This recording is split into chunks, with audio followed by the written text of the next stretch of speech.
Today we're diving into a really interesting document, a Lenten resolutions worksheet that's structured around three core pillars: prayer, mortification and discipline, and detachment from the world. Yeah, it's a solid framework. Lent, as we know, is that 40-day period before Easter focused on spiritual preparation, right? And this worksheet really breaks down how to make resolutions in a practical, actionable way. Exactly. What I like is how it organizes each pillar into three categories: what, how much, and when. It's like a mental model for discipline, not just for Lent, but for any kind of structured growth. Right, it's almost like setting up a workout plan for your spiritual life. You pick the exercises, decide on the reps or intensity, and schedule the sessions. That kind of clarity can really help people follow through.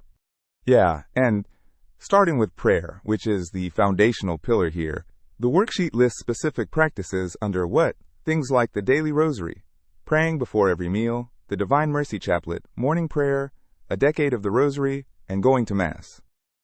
For listeners who might not be familiar, the Rosary is a traditional Catholic prayer that involves meditating on key events in Jesus and Mary's lives, right? And a decade of the Rosary is basically 10 Hail Mary prayers. That's right.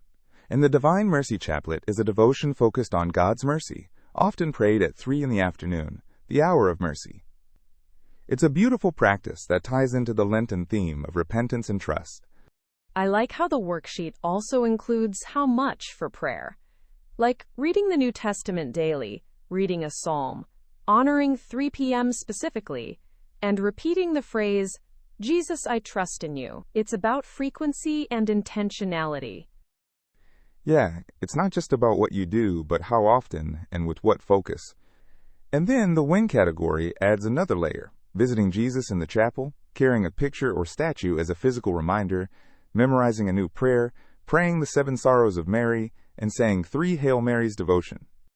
Those physical reminders are key. They help integrate prayer into daily life, making it less abstract and more tangible. It's like setting cues for your spiritual practice. Exactly. So the layered approach, what, how much, when, turns prayer from a vague intention into a concrete plan. I think that's a really useful mental model.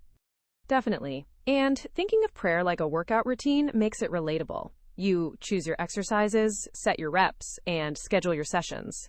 It's practical. Moving on to the second pillar, mortification and discipline, which is traditionally fasting but here expanded to include physical discipline more broadly.